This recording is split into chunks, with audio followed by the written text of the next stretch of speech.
We must be ready. Our armed forces must be capable of securing and defending the archipelago from emerging threats.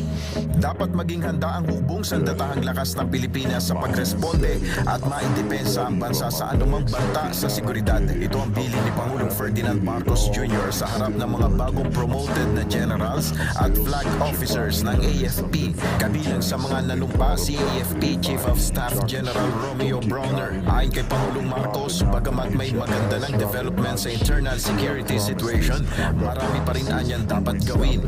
Hinimok ng Pangulo ang military officials na tiyakin ang interoperability sa buong AFP units. I urge you to further enhance joint planning and operations to ensure interoperability across all AFP units and platforms. Ayon sa Commander-in-Chief, dapat na nakabantay na palagi na mabuti ang AFP sa isyong panseguridad. Hindi lamang sa bansa, kundi maging sa buong rehiyon.